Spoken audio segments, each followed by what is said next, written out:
We're telling them predictably, this is where you need to put your money. We're integrating where you spend your money at any given point in time, not wasting a penny of your money because it's all modeled. And we're telling them what kind of message, who you need to speak to, how much you need to spend. There's a big difference between, we know we need to be on Amazon, so we're going to throw $5,000 at it because some agency told me to.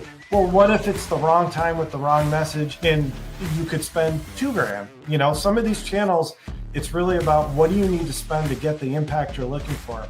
Welcome to Modern Automotive Marketing, the podcast where data meets strategy and dealerships turn insight into action.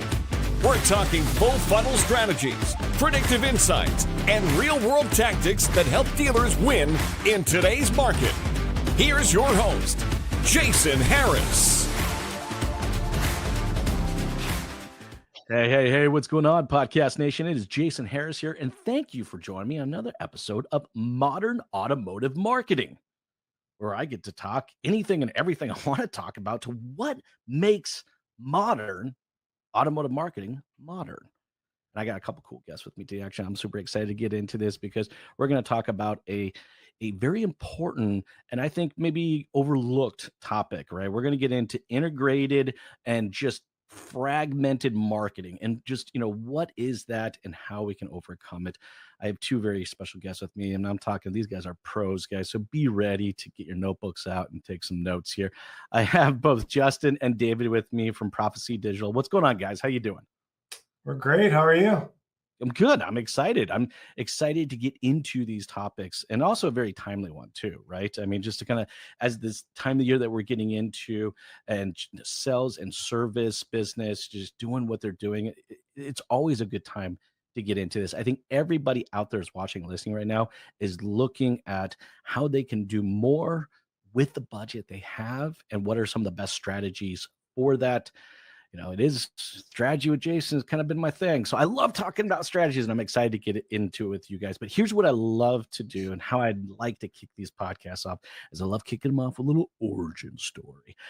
Because I'm fundamentally fascinated. It's just how someone wakes up one day and goes, hey, the automotive industry, that's where I'm going to go build a business. So let's Justin, I know your story. I know everyone who's watching is very familiar with yours. But David, I'm going to start with you.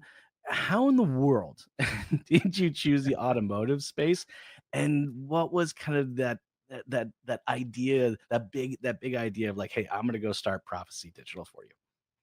Okay, so automotive is kind of funny. So I was determined to be the one guy that grew up in Detroit and wasn't in automotive.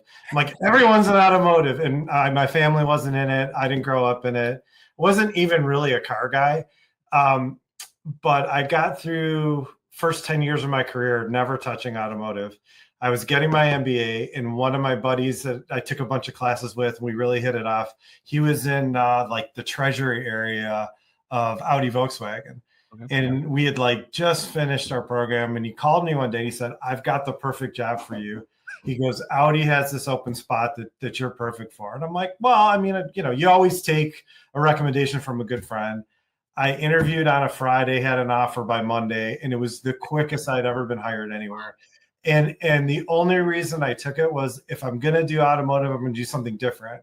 And Audi in Detroit is different. I didn't want to work for any of the big three. I wanted to do something different. And it was like the best decision I ever made, because it was a really critical point for Audi.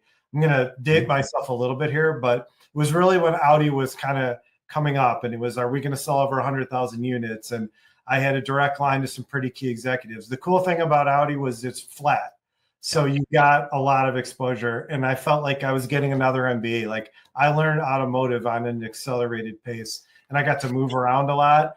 And I will tell you, all these years later, which was 25 years later, a lot of us are still friends, and mentors I had there are still people I talk to. And we joke and we call it Camelot. Like, it was the best time ever. And I learned so much, and that started me on my path. And I was starting down the CFO path, and after about a year and a half, I got pulled over, and it was, you've got too much personality. You got to work in sales and marketing, and that led my path all around. Worked for the captive, worked with dealers for a long time. That's where I started getting into digital, and that started my career down a totally different path. And best thing I ever did. Absolutely loved it. And I still have Audi in my blood all these years later. Well, I mean, that would have been a really fun time.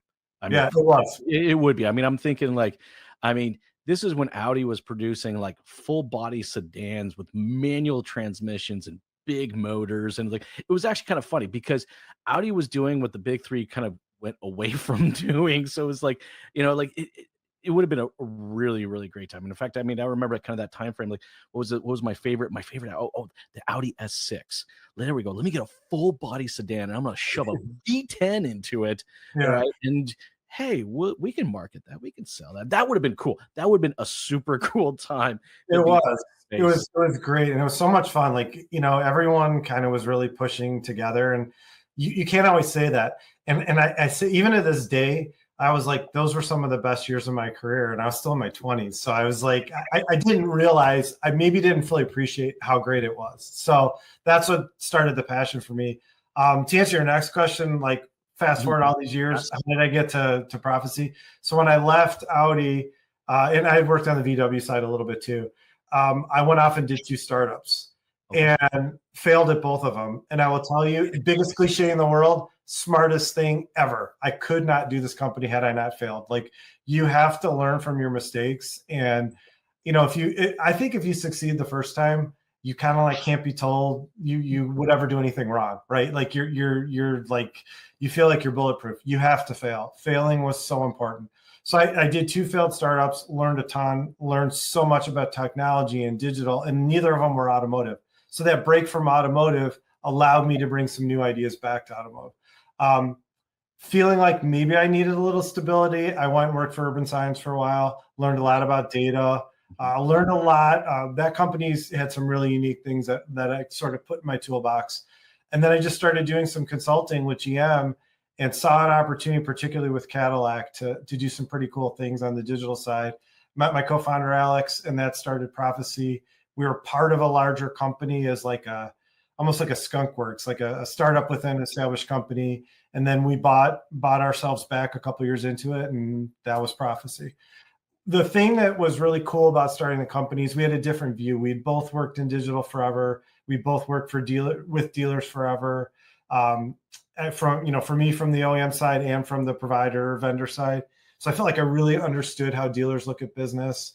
Owner to owner, it's great to be able to look them in the eye and know like what's important to them and how they think. And we really wanted to do this differently. Yep. We wanted to provide, dealers get oversold and underdelivered every day. All the time. I mean, it's just all the time. We wanted a different way to do this. So everything for us is about being forward-looking and predictive. Everything's on data, modeled, AI. And AI, automotive is notorious for buzzwords and for the thing of the day. A couple of years ago was digital retailing, then CDP, now it's AI. But bolting AI into something that's already built is not really doing it the right way. 5 years ago when we started, first line of code, AI, turning on our AI machine.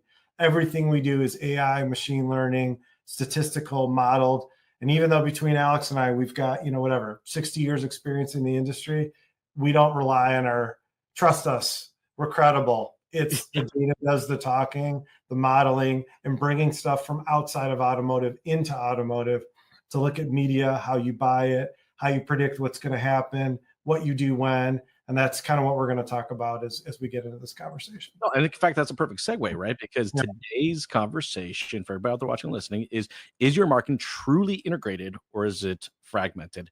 And look, I'm going to tell you guys right now, and you know this as well. I mean, I've had the opportunity to work and consult with dealerships across the country. Way over 90% of the marketing is fragmented. I mean, most dealerships run, I would consider disconnected campaigns across multiple agencies and platforms, and they're wasting budget, they're losing shoppers in the process, and so, an integrated omni-channel strategy, look, that's going to ensure every ad, every video and message are all working together, right? And so that it tastes good and is presented well, ultimately to the consumer and just bettering that buyer journey. I mean, Justin, we've talked about this on other episodes, right? And guys, you're going to hear this a lot in Modern Automotive Marketing Podcast is, over 90% of the customer journey happens before they even show up to your dealership. And as marketers, we really need to practically tattoo that on our chest so that we're reminded every single day of just what we need to do. So I'd love to get into this. Let's do this. I want to kick this off for, kind of the both of you guys is, let's talk about the big problem and how you guys, see the big problem. And Justin, I'll go ahead and start with you, and then David, I'll follow up with you. I think the problem when it comes to, fragmentation versus integration is a lot of agencies do a great job pitching, right? Mm-hmm. And they will tell you that they can do many things incredibly well. And that's not always the case. And that's not taking a shot at anybody, but dealers need to understand the big difference between having a multi-channel effect and having an omni-channel impact, right? When you are truly integrated, you have multiple campaigns for every profit center of your dealership running from top of funnel to the bottom of the funnel. Yes. Across the channels where we know shoppers are spending time, right? You and I have talked about this, Jason, the CTV because you're watching Amazon down to the scrolling on Amazon and then, watching a YouTube video. I think the big gap, right? The big problem is when dealers are working with multiple agencies to cover all of these channels and not having it integrated. You've got major opportunity for risk because the things aren't working together. And I don't want to get too far ahead, but that's how everything that we do is tied together, is data-based. There's no playbook. What we do for one dealer is going to be different than what we do for another, and making sure that it's all tied together and really truly integrated solves a lot of this challenge that dealers are facing.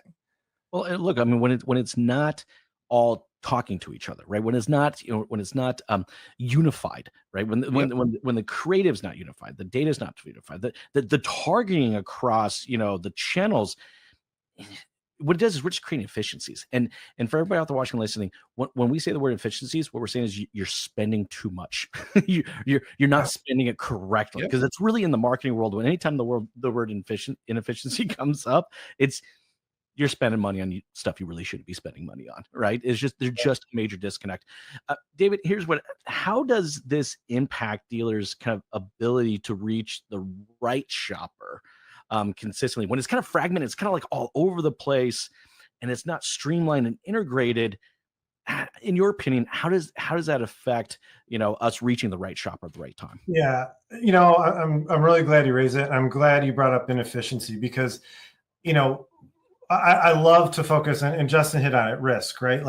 Yes. I'm a business owner, right? So anything I spend money on, I can't spend it elsewhere. So I want to, buy low, sell high. I want to make sure that I'm limiting risk. And that's what I want to do for my clients. In fact, that's why we spell the company the way we did. You notice, it's not the traditional spelling of Proficy. I want to focus on profit. I want to make sure we're driving incremental sales profitably. Anyone can sell something and give it away, but can you sell it properly? When we started 5 years ago, when we were doing omni-channel and we're saying we're going to be on all these different channels, no one else was even doing that. Now we're starting to see in the last year and a half or so, maybe two, oh yeah, when we're pitching new clients, oh yeah, we're on some of these channels. But you could literally just light your money on fire if you're doing it in an unintegrated fashion or non-integrated fashion, because you have to think about where do you need to be when, and we're thinking about that predictively. We're looking at, all right, here's where the market is, here's where it's going. This is where you need to be spending your money at any given time. And we're looking at this every week, right? So you talk about the budget side. We're telling them predictively, this is where you need to put your money. We may tell them to hold it where it's at. We may tell them major changes because things are shifting. So we're integrating where you spend your money at any given point in time, not wasting a penny of your money because it's all modeled. And we're telling them what kind of message, who you need to speak to, how much you need to spend, because just because you're on a channel, there's a big difference between, well, we know we need to be on Amazon, so we're going to throw $5,000 at it because some agency told me to. Well, what if it's the wrong time with the wrong message, and you could spend $2,000? Some of these channels, it's really about what do you need to spend to get the impact you're looking for. So Pinterest is a great one. Pinterest should be a huge part of your strategy, but it doesn't have to be a huge part of your expense. We haven't really dialed down to how much you need to spend to get the return you're looking for. That's important. And when do you pull that lever? So even though we're on 12 plus channels, We never use all of them. We don't treat each dealer the same. And it depends on what we're predicting to happen, on what lever we pull when, and then what our model tells us on how much we spend on any given week. That's efficiency. We have about a 60-40 split. So we're doing about 40% of the money goes into the upper funnel, but over 60% of the conversions happen there. And it's about $13.50 a conversion. That's less than half of what it's more cost effective. 100%. It's more cost effective. Look, I love the fact, guys, this is why we call this Modern Automotive Marketing Podcast, right? Like, I mean, we've talked a little bit about integrated versus fragmented, but we're going to go straight into predictive. Let's just because right now, if we can just get dealers integrated, that's going to be a huge win because, Justin, we've talked about this before, and David, I know you know this, right? Like, well over 80+% of dealerships' marketing strategies are channel based. And you kind of touched a little bit on it when you were just saying, it's just like, I'm going to spend my 5,000 here, my 5,000 there. It's like, they're like proverbial check boxes. Like, I'm going to check off the Meta box. I'm going to check off the TikTok box. I'm going to check off the Google box. And I'm going to check off, you know what I mean? I mean, just getting these channels integrated to each other so that there's a consistent message. And then, dude, go pull a predictive level. I love the lever, by the way. I love that visual. Just so you guys know, that's what a predictive is. A model. It's a lever. We pull it. No, I'm just kidding. There's a lot more to it, but I love the simplicity of that idea, right? Like, I'm gonna go pull this, and that just now it supercharges the whole thing, right? And now you're spending money when and who you need to spend it against, not just checking off these proverbial boxes. I mean, Justin, I know we talked about this, and I want to get into it with you because in your experience, like, where do most dealers go wrong when they work with multiple vendors or agencies? Well, sure. I mean, again, I said it earlier. There's a lot of great sales pitches out there and presentations, but where does the rubber actually meet the road? I'm going to go back one sec on the conversation we just happened, and then I'll finish the question you asked me, Jason. But it's like, David and I were presenting to a pretty sizable dealer yesterday, and they were able to check all the boxes that they were on all of the channels. Sure. Right. Great. That's more than many. We see so many that it's like, Google and Facebook. That's true. And stop. Right. So these guys did a really good job. And we were happy to hear that they were effectively leveraging multiple channels, omni-channels, plural, right? But when we were able to say, okay, cool. So how does it all connect? There was a little bit of a pause because there wasn't a real good answer. And okay, if it doesn't all connect, how are you able to forecast and predict what's coming next so you understand, hey, we need to move money from Amazon over to Facebook, or we need to decrease Pinterest or increase Pinterest. And that's where it really got fascinating. So I think, Jason, and I know you asked me like, where some of the gaps are and where it can go wrong. But I think that's what really gets fascinating when dealers start to look at, it's not just about getting an agency or agencies that can collect all of the channels, right? And this is kind of the first place where it can go wrong. It's about what are they doing with it, right? Yes. Part of the strategy that we bring is data-based. Dave shared earlier that like our first line of code is turning on the AI machine, right? Getting that engine going. Everything that we do is based on data. And so when we work with a dealer in one geo versus another, the strategy isn't going to be the same. So I would say that's another opportunity where dealers sometimes fall into kind of playbook syndrome or playbook scenario. Hey, it worked for a dealer in New York, so it's got to work for a dealer in Texas. Of course. It might, but if that agency isn't capable of taking a personalized data focused strategy, that's an opportunity where it's problematic. So I think the first point, there aren't many agencies out there that can effectively do true omni-channel and integrated fashion with the number of channels that we're on and currently growing, right? Then it's, if they do have the channels, how do they work with it in a cohesive fashion to get all of the messaging where it needs to go? Well, and doing it predictively. I mean, you hit on it, Jason. Predictively is so important. I mean, common sense, right? Like, it's great to know that it rained 2 weeks ago, but if you know it's going to rain in 2 weeks or 2 months and you can plan your life. I mean, this dealer that Justin's mentioning from yesterday, when we started showing them how we predict sales cycles and how we forecast out and what we do 90 days plus out to, 98% accuracy. This guy was blown away. He's like, I have never seen this before. Yep. And then he's like, if you could do this, and he started giving us ideas of some things we've been working on. I mean, that's when you're really getting to where it's not only fun, but it's really exciting because we're both engaged and we're starting idea sharing. It's like that's when it gets to the next level. It was awesome. No, you're absolutely right, and I've been in those strategy sessions before, and they are a lot of fun, right? I mean, I think dealers don't want fragmented. They don't want to have to just check out the proverbial boxes and make sure that they're just covering their channels. And they surely don't want to have to work with multiple agencies or multiple vendors to ultimately get this accomplished, because there's no way that they're sharing data back and forth. Right. So I mean, just that in itself is just completely inefficient, right? And there's no way to create any type of predictive modeling when you're working with like 4 or 5 different companies to ultimately get something done. Sorry, David, you were going to add to that? Basically, the important thing for us is really that forward looking, and then really being able to, bring some different things. We were looking for a different way to do media, and we looked at day trading. We started thinking about, how important it is to be able to take data in a real-time basis and translate that in a way to, account for what's going on in the world and have a material impact on a day-to-day basis. And we started looking at different calculations, and that's where we got inspiration to look at media differently.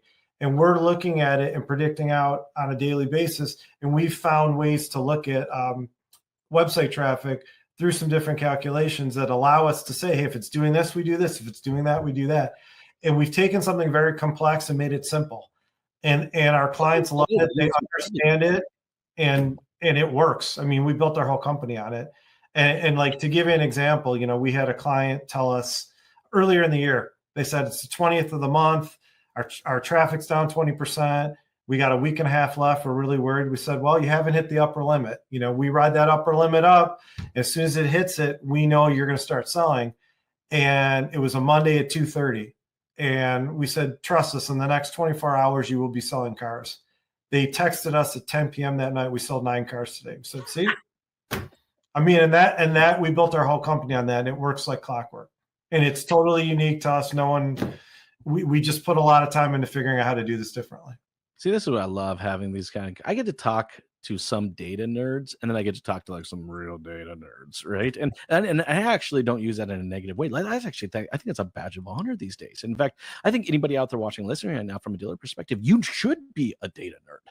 Like, you should be like, it's one thing to target an in-market customer. All right. It is another thing to approach it from a full journey.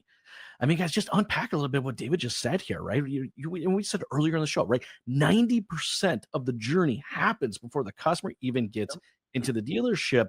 And, look, most dealers out there, guys, I get it. I've seen the analytics. So like, you're targeting, 3% of the in-market audience and ignoring the other 97% that are maybe a little higher up in the funnel. Yeah.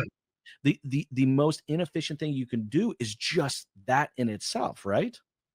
Well, yeah. And so you have some people that'll say, well, upper funnel is the OEM's job. And we're like, no, like, what do you do?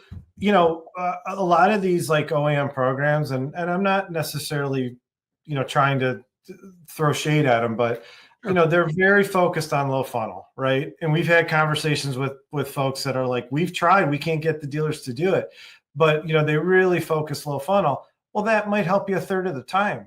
There's a lot of times where there's no inherent demand for the brand.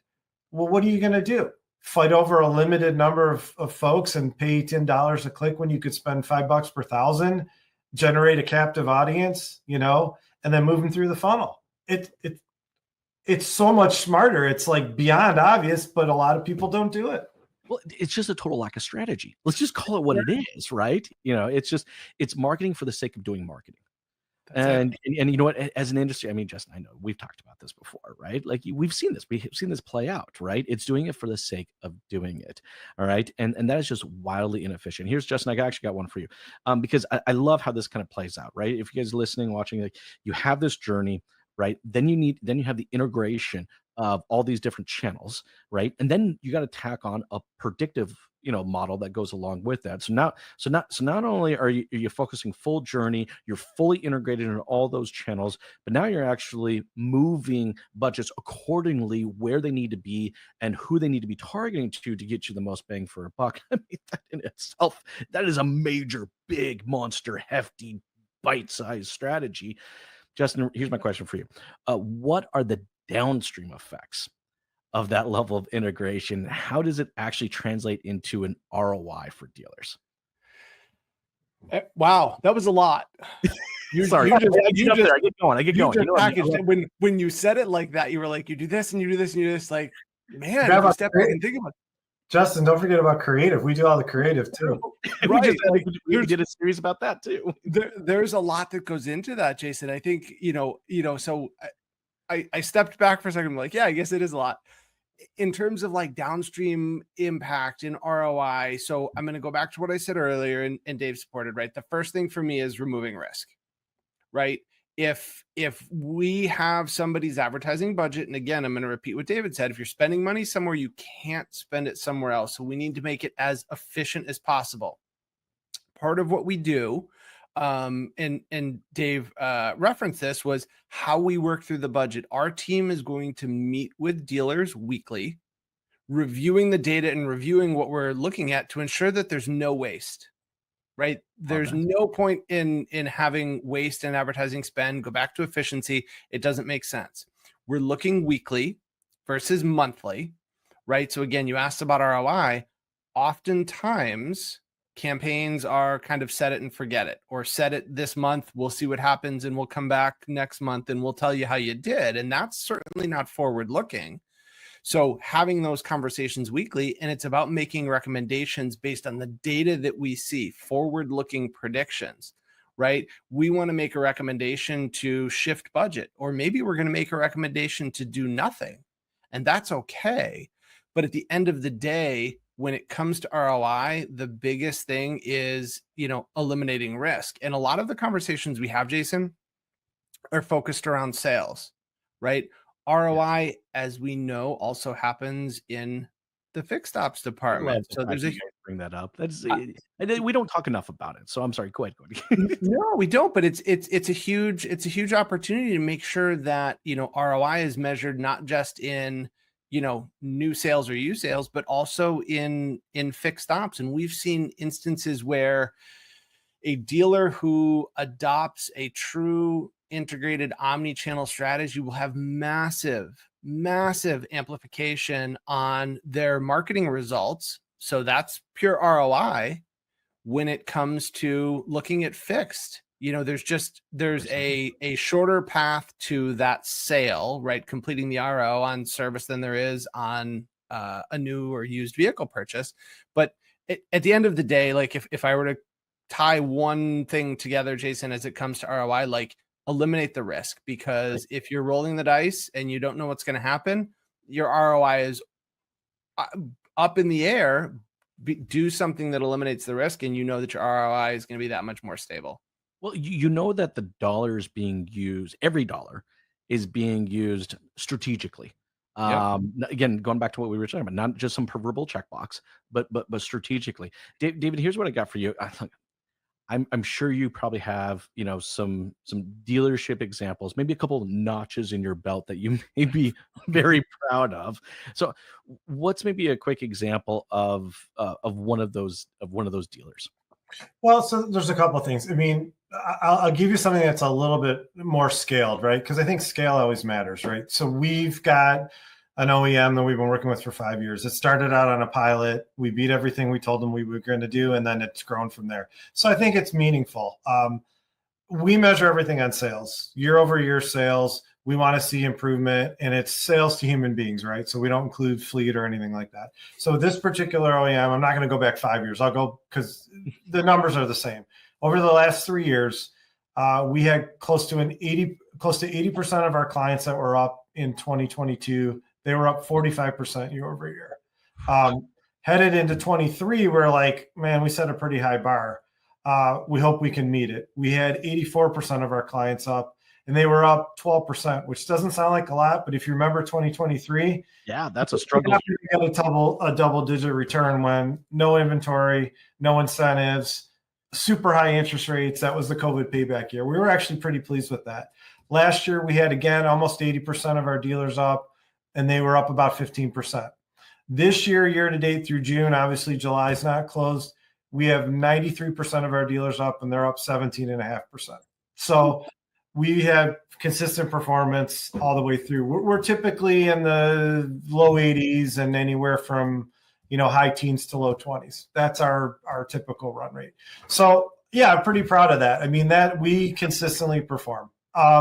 What I would also say is there's one other one I like to mention. We will tackle anything. We actually the juice for us is the challenge, right? Yeah. We have a client that's a pretty big Ford store in the South.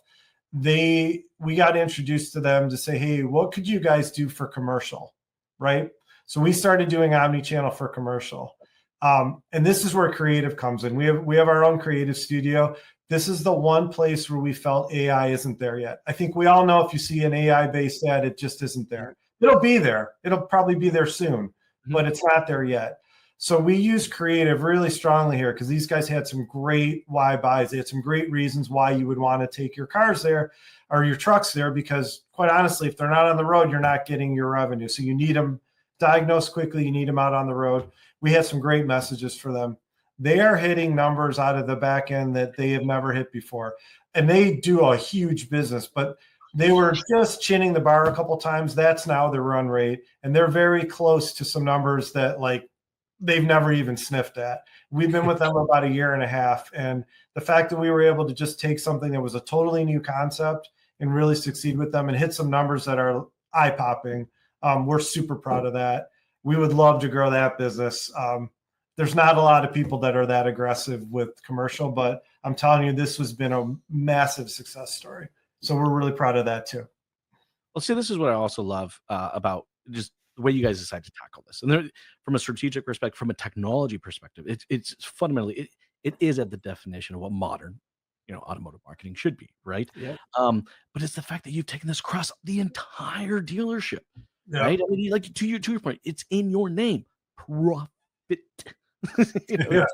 Like, you guys put it right smack dab, right in the name of the company, and that is your guys' focus. And the cool thing is, you guys fundamentally understand that profit not always comes from the front of the house. It's too often I think the rest of the departments get overlooked, and the fact that you guys are like, look, no, fully, if you're going to run fully integrated, you're going to be fully omni-channel, and you're going to be really with objective increasing profit, you got to focus on the entire dealership, right? So I will challenge, right, any GM out there right now that's thinking, hey, we've already advertised on all the major platforms. Well, congratulations. Did you do it integrated? All right. And I can sure in the heck tell you didn't have any predictive modeling against it.